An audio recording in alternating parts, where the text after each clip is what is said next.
Assalamualaikum warahmatullahi wabarakatuh. Saya Raslina Safitri dari Prodi Pendidikan Ekonomi kelas A. Di sini saya akan mempresentasikan tentang geopolitik Indonesia yang telah diberikan oleh dosen pengampu saya, yaitu Ibu Fitrah Mulyanti, SPDMM, selaku dosen PPKN. Geopolitik Indonesia. Pengertian geopolitik.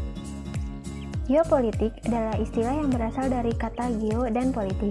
Geo berarti bumi dan politik berasal dari bahasa Yunani atau politeia, di mana poli artinya kesatuan masyarakat yang berdiri sendiri dan teia artinya urusan. Di Indonesia, pengertian geopolitik juga disebut dengan wawasan Nusantara. Adapun beberapa teori geopolitik.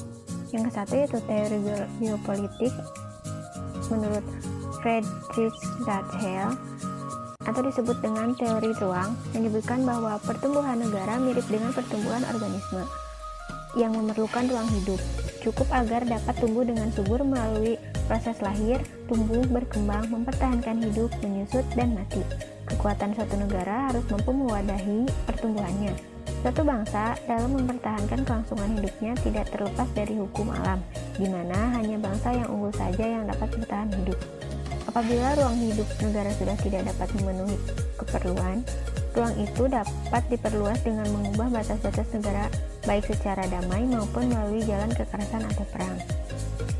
Yang kedua yaitu teori geopolitik oleh Rudolf Kellen. Pokok-pokok teori Kellen dengan tegas menyatakan bahwa negara dalam sudut pandang geopolitik adalah suatu organisme hidup. Yang ketiga yaitu teori geopolitik Sir Walter Raleigh dan Alfred Sairmahan. Pokok teori kedua ahli tersebut menganut konsep kekuatan maritim dan mencetuskan wawasan bahari yaitu kekuatan di lautan. Yang keempat yaitu teori geopolitik William Mitchell, Albert Savorsky, Giulio Douhet, dan John Frederick Charles Muller. Keempat ahli geopolitik ini melahirkan teori wawasan dirgantara, yaitu kekuatan di udara. Yang kelima yaitu teori geopolitik Sir Halford Mackinder. Pokok teori Mackinder menganut konsep kekuatan darat dan mencetuskan wawasan benua. Selanjutnya adapun wawasan Nusantara sebagai geopolitik Indonesia.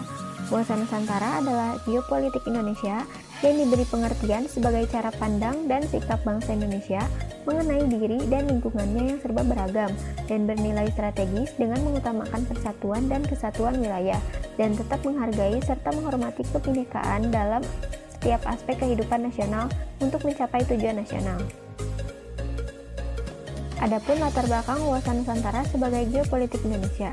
Yang pertama yaitu falsafah Pancasila, yang kedua aspek kewilayahan Nusantara, yang ketiga aspek sosial budaya, dan yang keempat aspek kesejahteraan. Selanjutnya ada asas wawasan Nusantara dan fungsi wawasan Nusantara. Asas wawasan Nusantara merupakan ketentuan dasar yang harus dipatuhi, ditaati, dipelihara, dan diciptakan agar terwujud demi tetap taat terhadap kesepakatan.